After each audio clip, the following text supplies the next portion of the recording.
Olá a todos e todas, sejam bem-vindos à primeira semana virtual do meio ambiente, promovida pela Prefeitura de Macajuba. Eu sou a Carla Sampaio e hoje vou conversar um pouco com vocês sobre a poluição do ar, da água e do solo. Eu inicio, pessoal, essa minha apresentação com a imagem, né? Essa imagem tem aí um rapaz segurando uma plaquinha escrito mais saúde, né? E uma árvore segurando uma plaquinha escrito salve com a imagem do planeta Terra.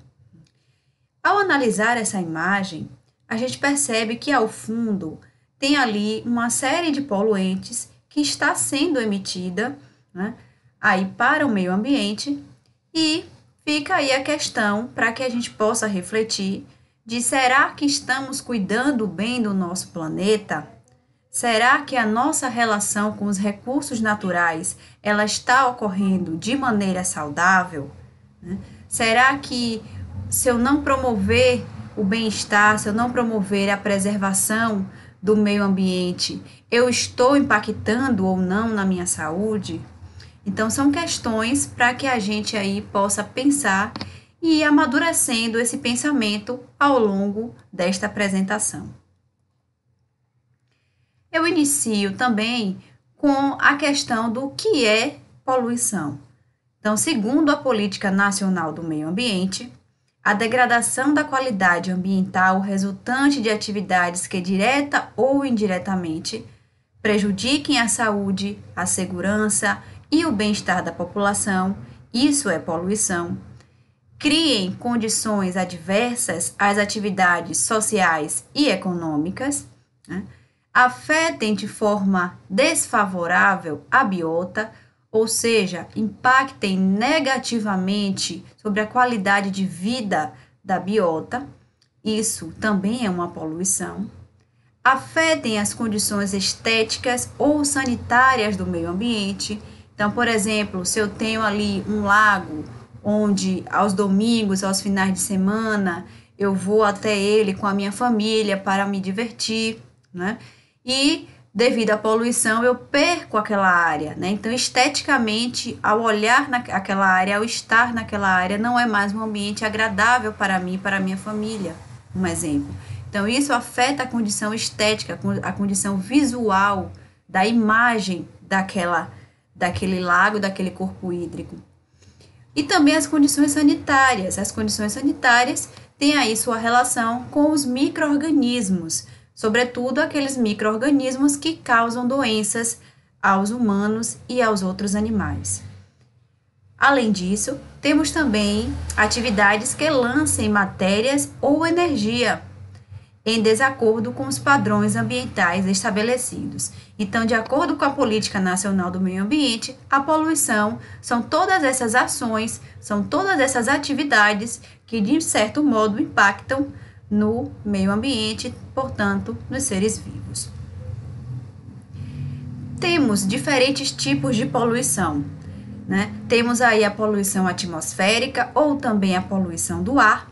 Nesta poluição ocorre um lançamento de gases, lançamento de fuligem, de material particulado para a atmosfera, né? E assim a gente tem o processo de poluição dessa atmosfera, e isso reverbera na saúde dos seres vivos, né? E no ecossistema como um todo. Temos a poluição hídrica ou a poluição da água, como a gente pode ver aí na imagem, o mar coberto pelo petróleo, isso é um tipo de poluição da água. Temos também a poluição do solo, né? A poluição radioativa, a poluição sonora, né? Sonora quando a gente tem um aumento do som, né? Do ruído, e isso causa, assim, danos, né? à saúde dos seres vivos. Temos a poluição visual, a poluição térmica, quando aí lançamos efluentes, e esses efluentes eles possuem aí uma certa temperatura elevada e isso afeta aquele local onde ele é lançado, por exemplo. Temos também a poluição luminosa, ok? No que tange à poluição do ar, Ela consiste em mudanças da atmosfera terrestre susceptíveis de causar impacto a nível ambiental ou de saúde humana, através da contaminação por gases, partículas sólidas, líquidos em suspensão, material biológico ou energia. Então, essa é a definição de acordo com a Organização Mundial de Saúde, né? A OMS. Então, qualquer mudança, qualquer alteração na atmosfera terrestre que cause impacto, né, à flora, que cause impacto à fauna, que cause também impacto à saúde humana, temos sim um processo de poluição do ar. E isso pode se dar, como eu já citei, através dos gases emitidos, das partículas sólidas, dos líquidos em suspensão, do material biológico, bem como através de energia.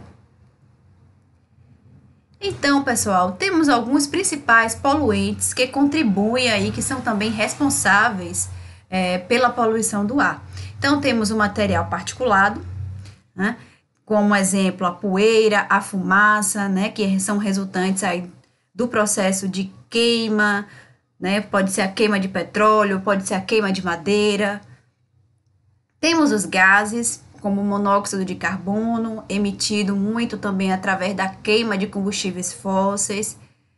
Temos o dióxido de carbono, o dióxido de enxofre, o óxido de nitrogênio, os compostos orgânicos voláteis e o ozônio. Então, temos aí uma série de poluentes que causam aí sérios danos para o meio ambiente.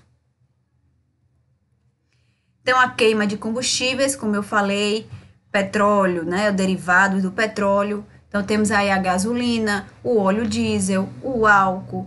Então, os carros que são movidos a combustíveis, as máquinas no campo que também são movidas a combustíveis. Então, todas elas queimam esse combustível. No processo de queima, eu tenho aí a liberação de gases, como monóxido de oxigênio, como também os gases relacionados ao enxofre. E tudo isso causa impacto ao meio ambiente, né?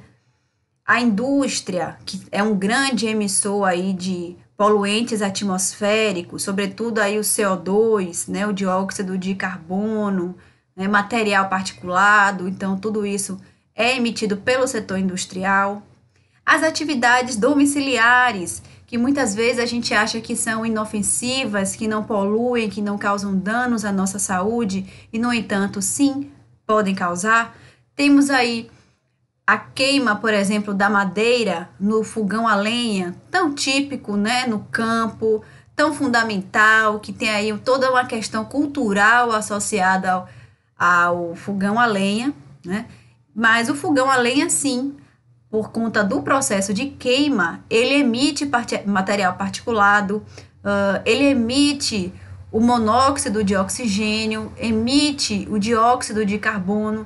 Então, tudo isso, uma vez inalado pelo organismo, pode sim causar uma inflamação da mucosa e, consequentemente, um processo aí mais crônico, né, de doenças. As queimadas, como eu falei, né, que emite material particulado para o ambiente, bem como também gera, né, alguns gases que são poluentes atmosféricos, além, é claro, de poluir o solo. Temos atividades agrícolas, como lançamento de pesticidas. Esses pesticidas podem também causar uma série de danos à saúde ambiental, né, principalmente quando aí ele percola pelo solo, atinge a água ou quando respiramos através do ar. Temos os lixões aí são fontes de micro-organismos, esses micro-organismos eles podem aí estar no ar, né? Bem como também os lixões por conta da deposição inadequada deles, né, desse resíduo. Isso pode também causar a deterioração desse resíduo e, consequentemente, a emissão de gases e, com isso, a poluição do ar. Então, eu trouxe para vocês aí alguns exemplos, né, de atitudes, né, de atividades que sim promovem a poluição do ar. Como eu disse a vocês, as queimadas estão entre essas atividades que promovem a poluição, né? Eu trouxe aqui um gráfico, esse gráfico aqui em barras em vermelho, como vocês podem visualizar, ele traça aí uma série histórica com relação a focos de queimadas no nosso Brasil.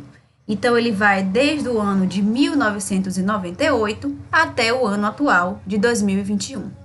Sendo que no ano de 2020, o ano passado, tivemos aí grandes incêndios, grandes focos de queimadas aí no nosso país, sobretudo no Pantanal, no Cerrado, na Amazônia, né? Isso foi amplamente divulgado pela mídia, em vários meios de comunicação, e que, de acordo com a série histórica, desde aí 2010, né?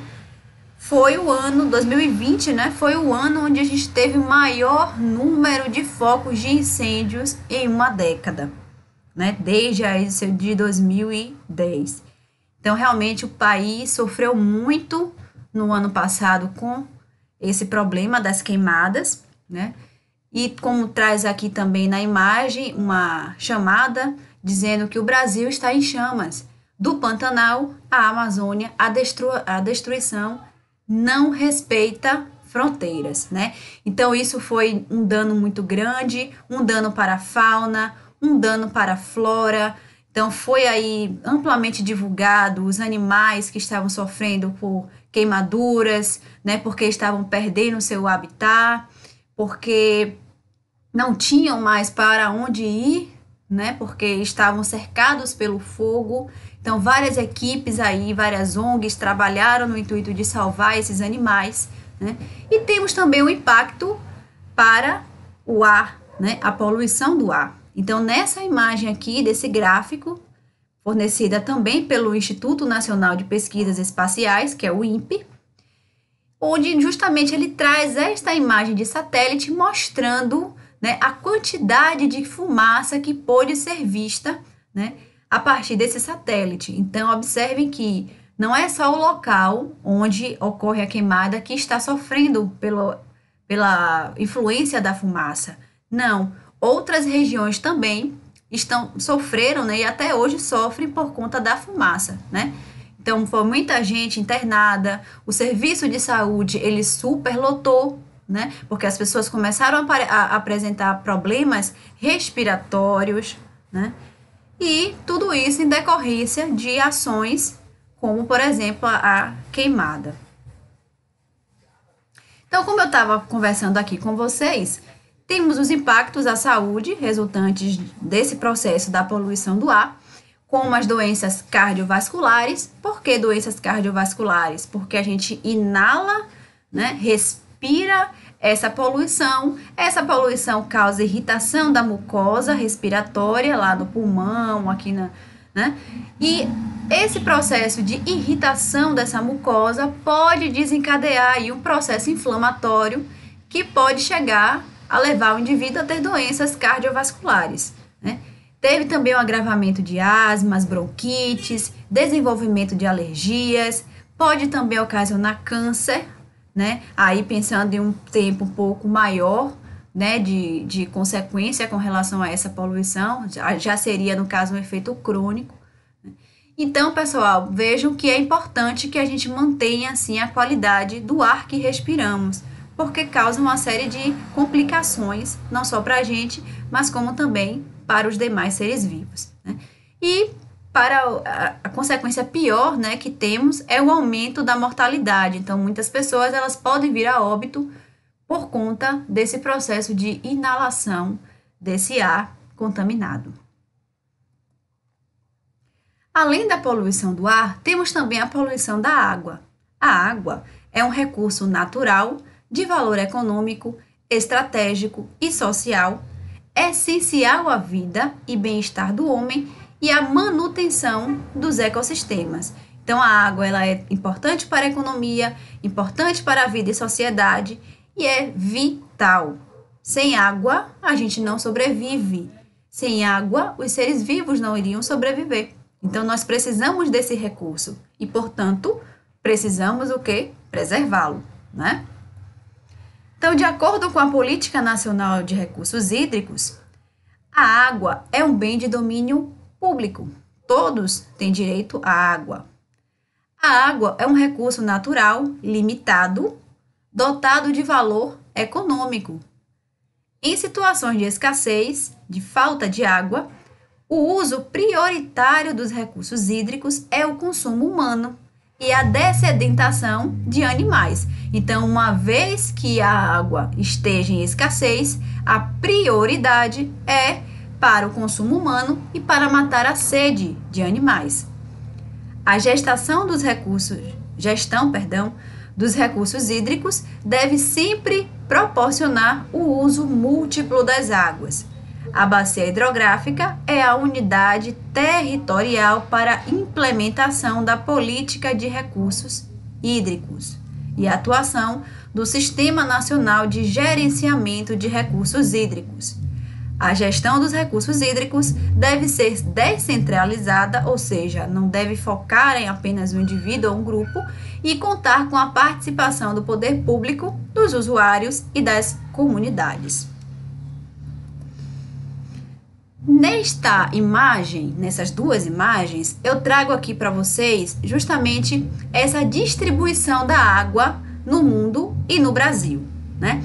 Então, eu tenho aí o mapa, né, o globo terrestre, onde eu digo para vocês que cerca de 97,5% da água disponível está sob a forma de água salgada. Cerca de 2,5% é água doce. Só que desta água doce, né, eu tenho aí misturado gelo e água líquida. Então, temos duas formas de estado da água, né? E gelo e líquido. Então, repare que boa parte da água do planeta é salgada. Dentre esses 2,5% de água doce, eu tenho que cerca de 70% está sob a forma de gelo, calotas polares. Cerca de 30% está sob a forma de água doce e líquida. Então, repare o quão pequeno é, né, a quantidade de água líquida doce disponível para que a gente possa consumir, né? E dentre essa água doce, boa parte é água subterrânea, cerca de 96%, ou seja, está em lençol freático, ou cerca de 4% é que é a água superficial, né, rios e lagos. Aqui no Brasil, pessoal, nessa tabela, eu trago para vocês as regiões do Brasil, densidade demográfica, né, que é a quantidade de habitantes por quilômetro quadrado, e trago também a concentração dos recursos hídricos no país. Então, observem que a região norte, ela tem 4,12, né, habitantes por quilômetros quadrados. Isso foi dito pelo IBGE em 2010, né, no último censo. E temos aí cerca de 68,5% de concentração dos recursos hídricos na região norte, enquanto que aqui na região nordeste temos uma quantidade de densidade, né, de habitantes elevada, 34,15%, e cerca de 3,3% apenas de disponibilidade de recursos hídricos aqui nesta região, né? Então, observe que aqui no Nordeste, portanto, muitas pessoas ainda sofrem pelo problema de escassez da água. Então, por isso vem aí uma série de ideias inovadoras, biotecnológicas, né, com o intuito justamente de disponibilizar água, de trazer água para as pessoas que carecem dela, né?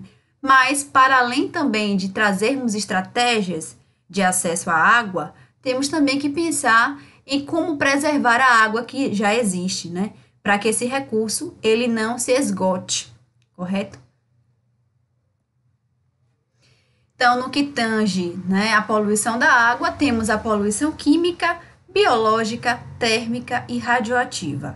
Na poluição química, pode ser química por materiais orgânicos, né, por exemplo, aí, lançamento de efluentes domésticos que tem muita matéria orgânica, e dentre essa matéria orgânica eu tenho muitos micro-organismos, né, e vermes ali, que já é um tipo de poluição biológica. Temos também a poluição inorgânica, por exemplo, por metais, né? Os metais, a gente sabe aí que eles podem acumular nos tecidos dos seres vivos e com o tempo vir a ocasionar câncer. Temos a poluição térmica, como eu disse a vocês, que é a temperatura elevada dos efluentes. E temos a poluição da água do tipo radioativa, que ela ocorre através dos rejeitos radioativos. Então, pessoal, no que tange a poluição química orgânica, temos a matéria orgânica, proveniente de esgotos domésticos, né, ou industriais.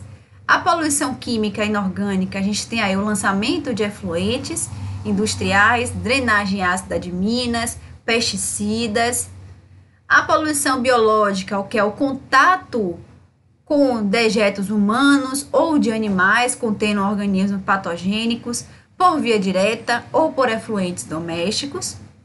A poluição térmica, que é o lançamento de água de sistemas de troca, né, de calor em termoelétricas e indústrias. Então, é muito comum nas indústrias acontecer, né, justamente essa troca. Então, a gente passa a água fria para trocar o calor e essa água, portanto, é liberada com a temperatura elevada. Então, se ela for lançada dessa forma no corpo hídrico, isso pode sim causar impacto local. Temos também a poluição radioativa, que se dá através do lançamento de rejeitos contendo radioisótopos de usinas nucleares. Então, reparem o quão diverso é a forma que a gente pode degradar, que a gente pode poluir o recurso hídrico. No que tange a poluição química, eu trouxe para vocês aqui a questão do efluente doméstico, que é o esgoto, né? Então, a gente tem a falta de saneamento básico e essa falta de saneamento básico faz com que o esgoto, que deveria ser tratado em estações de tratamento, sejam, então, lançados naquele corpo hídrico e cause impacto àquela região, aquele corpo hídrico também. Então, é o principal tipo de poluição dos recursos hídricos urbanos. Grande carga de matéria orgânica tem ali, né? Porque não foi tratado, então foi lançado da forma como ele foi emitido. E isso, de fato, tem muita matéria orgânica, tem muito micro-organismo, é uma quantidade grande de organismos que são patogênicos. Portanto, já se configura aí um tipo de poluição biológica também, e causa uma série de danos à saúde. Então, o lançamento de esgotos sem um tratamento prévio é sim um problema de saúde pública. Por quê? Porque temos uma série de doenças que estão associadas ao contato, né, da pessoa com esta água que está contaminada. Como eu disse aqui a vocês, por micro-organismos, por outros tipos de poluentes, e que isso causa danos à saúde, ok, pessoal? Então, além disso, temos também a poluição por pesticidas e fertilizantes, né? E isso gera morte de seres vivos pela falta de oxigênio na água. Por quê? Porque uma vez que eu lanço aí, principalmente os fertilizantes, eu tenho muitos nutrientes nessa água. Essa água, então, passa a ter uma grande proliferação de micro-organismos, como bactérias, como fungos, né? Temos também algumas algas que proliferam. E devido a essa proliferação, a essa grande multiplicação desses organismos, a luz, ela não consegue penetrar o corpo d'água, certo? Esses micro-organismos se proliferam, consomem todo o oxigênio que está na água, e os outros organismos, como os peixes, eles acabam morrendo por hipóxia, né? Que é a baixa de oxigênio dissolvido na água ou a ausência desse oxigênio disponível na água, né? Como está aqui na imagem, a coloração esverdeada, né? Devido a essa multiplicação desses micro-organismos. E aqui ao lado temos uma gama de animais, de peixes mortos, justamente pela falta de oxigênio causada aí pela liberação, sobretudo dos fertilizantes. E os pesticidas, eles também podem causar o óbito dos animais, tá? Então, no momento que a gente está ali naquela prática agrícola, né, de lançar fertilizantes ou de lançar pesticidas no solo, isso pode ser carreado pelo solo, atingir o lençol freático e contaminar o lençol freático, bem como também pode, uma vez próximo ao corpo hídrico, ser carreado pela chuva e aí ser direcionado para aquele corpo hídrico, né? Para aquele lago, né? E aí, consequentemente, ocasionar a proliferação, o processo de eutrofização daquele corpo hídrico, ok? E aqui eu trouxe para vocês os efeitos dessa poluição na saúde. Então, temos aí efeitos na saúde mental. Por que saúde mental? Vimos agora durante a pandemia que o fato de estarmos isolados, o fato do distanciamento social ter sido imposto por uma questão de saúde pública, né? Isso afetou muito a nossa saúde mental, né? A gente fica triste, a gente fica afastado das pessoas. Então, o fato de eu não ter mais aquele lago, aquele corpo hídrico, que eu ia com a minha família para me banhar, para me divertir. Então, isso sim causa efeito na sua saúde mental, né? Ou eu usava aquele corpo hídrico para abastecer aqui a minha plantação, para regar as minhas plantas, e agora eu não tenho mais porque ele foi poluído, ele morreu, né? Houve uma degradação muito forte daquele corpo e eu não tenho mais como utilizá-lo como recurso. E isso também afeta o quê? A nossa saúde mental, certo? Temos infecções associadas também ao contato com esta água contaminada, que eu disse a vocês que tem muito micro-organismo que é patogênico, não é que causa doenças, então você pode desenvolver uma série de doenças aí, né? Ou ter sintomas leves como diarreia, vômito, febre, dor de cabeça, dor no corpo. Pensando em algo mais grave, temos o câncer, temos doenças neurológicas e renais, malformação fetal, principalmente aí causado pelo pesticida.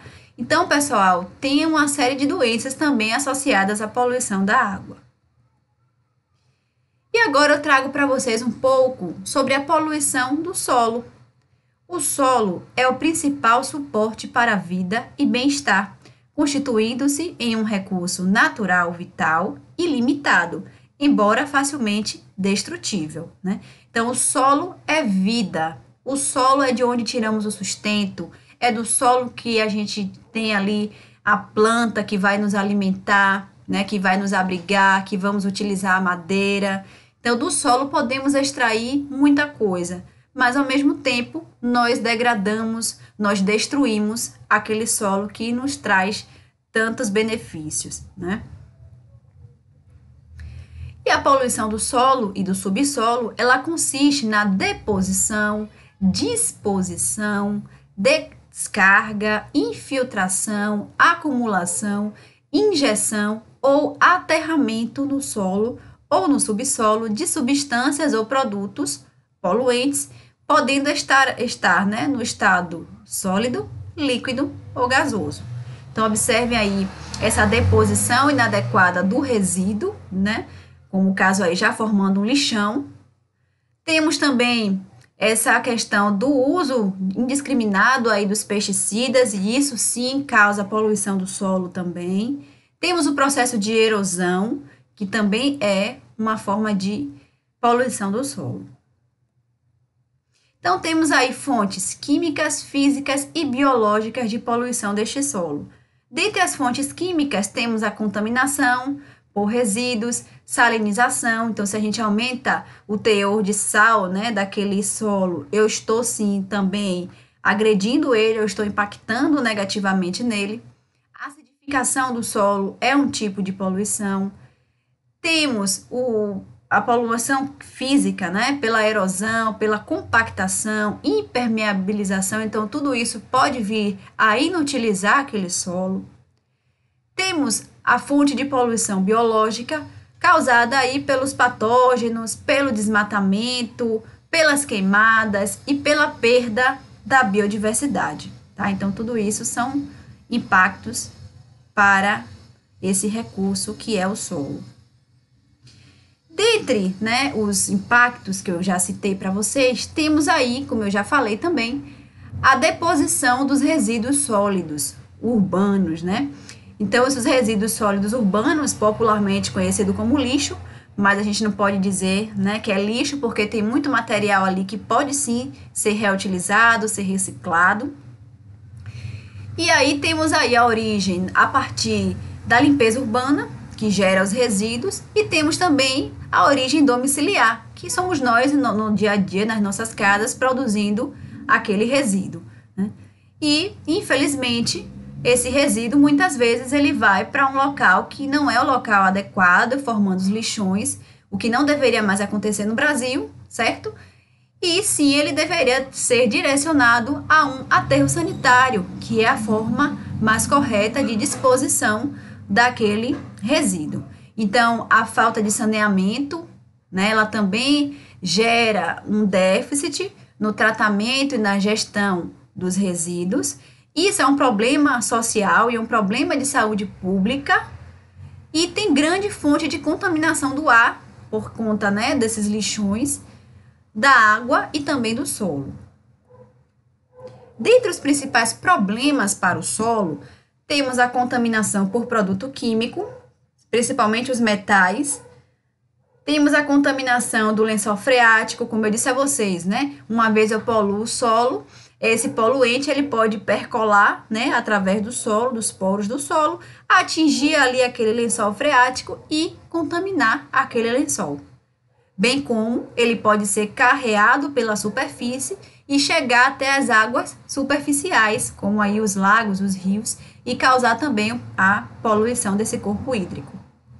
Temos a proliferação e disseminação de patógenos, temos o comprometimento, né, da qualidade do solo, o risco de incêndio e a morte de plantas e animais.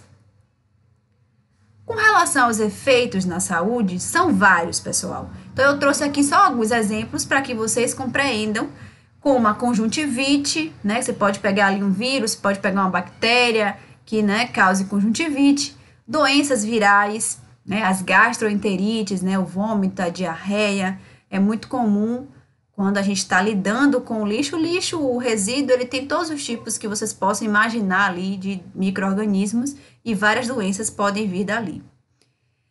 Problemas dermatológicos, né, problemas de pele, gastroenterites, lesões na coluna, cortes, uma série de questões aí na saúde. Temos também aquelas doenças que são associadas à multiplicação de vetores, então a gente sabe que a deposição inadequada do resíduo em lixões, por exemplo, pode ocasionar aí a proliferação de moscas, de bactérias, de mosquitos, como a Aedes aegypti. Temos também a proliferação de ratos, né? E isso pode causar doenças, como a febre tifoide, disenterias, leishmanioses, dengue, né? Chikungunya, zika, febre amarela, leptospirose, salmonela e malária. Então, são alguns exemplos de questões de saúde relacionadas à poluição do solo.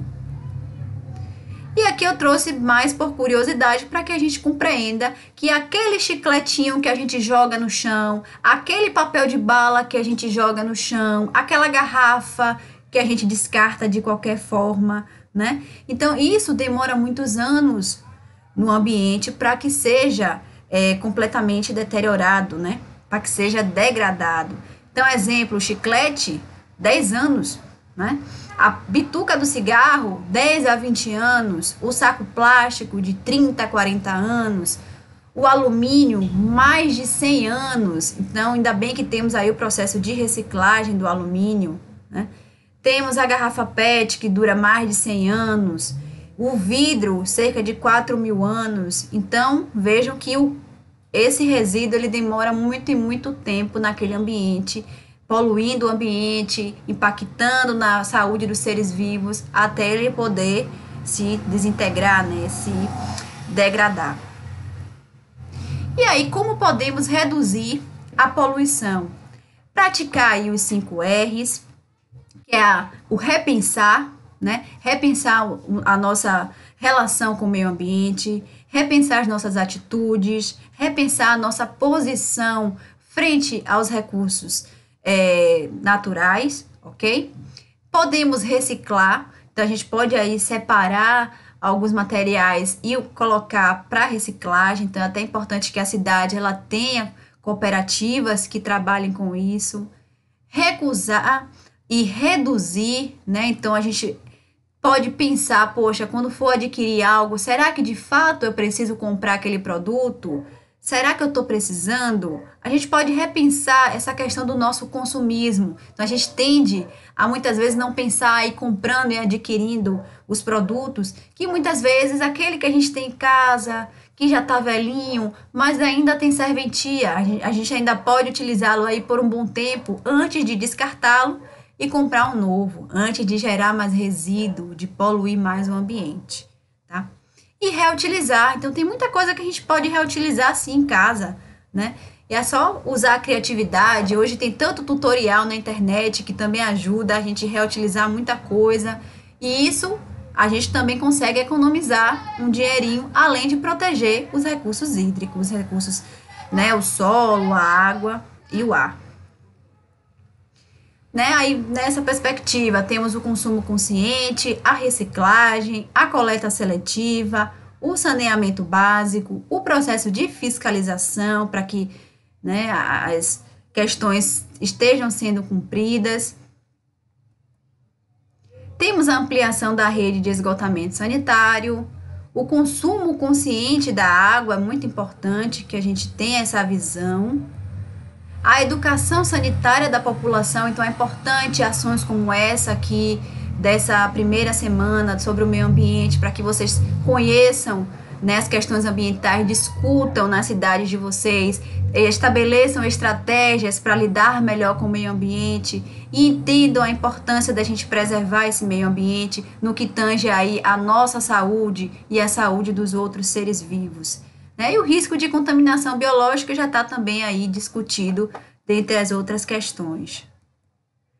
Então, pessoal, eu finalizo aqui essa minha participação na primeira semana de Macajuba, com essa imagem. O que você deseja para as próximas gerações? Aí tem a imagem, o pai dizendo, meu filho, um dia tudo isto será seu. Né? Será que é isso que a gente quer deixar para as próximas gerações? Um ambiente completamente degradado, com os recursos cada vez mais se esgotando, ou não? Né? Será que a gente quer deixar um ambiente adequado para que as pessoas possam sobreviver, para que os seres vivos consigam se manter nele? Né? Então, que a gente possa refletir, que a gente possa pensar a respeito e estabelecer aí algumas estratégias para lidar melhor com o ambiente, ok? Então, por fim, eu agradeço, deixo aqui o meu contato, agradeço ao Honório, que foi quem entrou em contato comigo, me convidando, agradeço à Prefeitura de Macajuba pela oportunidade e um abraço a todos.